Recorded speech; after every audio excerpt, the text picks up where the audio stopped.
2400 megawatt ক্ষমতার রূপপুর পারমাণবিক বিদ্যুৎ কেন্দ্রের প্রথম ইউনিটে ফুয়েল লোডিং শুরু হয় গত 28শে এপ্রিল। প্রকল্পটির দায়িত্বে থাকা বিজ্ঞান ও প্রযুক্তি মন্ত্রণালয়ের পক্ষ থেকে সে সময় জানানো হয়েছিল প্রাথমিকভাবে আগস্টে মিলতে পারে 300 মেগাওয়াট বিদ্যুৎ।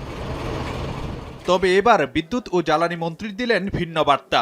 শুক্রবার সকালে রাজধানীর আফতাবনগরে ন্যাশনাল লোড ডিসপ্যাচ সেন্টার এনএলডিসি পরিদর্শনে যান তিনি। সেখানে পিডিবি, পাওয়ার গ্রিড বাংলাদেশ সহ বিদ্যুৎ বিভাগের কর্মকর্তাদের সঙ্গে বৈঠক শেষে মন্ত্রী জানান, জাতীয় গ্রিডে রূপপুরের বিদ্যুৎ পেতে অপেক্ষায় থাকতে হবে নভেম্বর পর্যন্ত।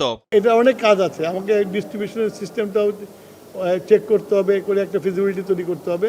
300-350 মেগাওয়াট দিবে, সেটার জন্য মোটামুটিভাবে পিজিসিবি কাজ করছে এবং নভেম্বরের মধ্যে রেডি হয়ে যাবে। নভেম্বর এই জন্যই বলছি, একটা পাওয়ার স্টেশন চালু হলে স্টেবল সিস্টেম আসতে টাইম লাগে, সেজন্য আমি 3 মাস হাতে রেখেছি। এ সময় মন্ত্রী জানান, আওয়ামী লীগ আমলে বিদ্যুৎ জ্বালানি খাতের বিভিন্ন চুক্তি এখন পর্যালোচনার টেবিলে, তবে রাতারাতি এ বিষয়ে সিদ্ধান্তে আসা সম্ভব নয়। কন্ট্রাক্টগুলোকে যদি আমি আপাতত যদি বন্ধ করে দেই, তাহলে ওই সংবাদপত্রে পরের দিন সকালে উঠবে যে আজকের অন্ধকার হয়ে গেছে। সুতরাং এগুলোকে আমাদেরকে বিবেচনা করে অবস্থা নিতে হবে। এটা তো জাতীয় contract is backed by the sovereign guarantee, you have to understand that. সরকার চাইলেই, নতুন সরকার চাইলেই স্ক্র্যাপ করে দিতে পারে না। সুতরাং আমরা এগুলোর উপরে কাজ করছি। ল মিনিস্ট্রি এটা নিয়ে পরীক্ষা নিরীক্ষা করছে, রিপোর্টের অপেক্ষায় আছে।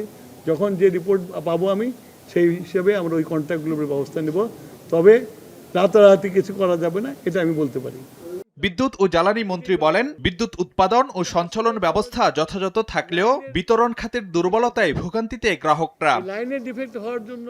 ফারুক ভিয়া, রবিন, সময় সংবাদ, ঢাকা।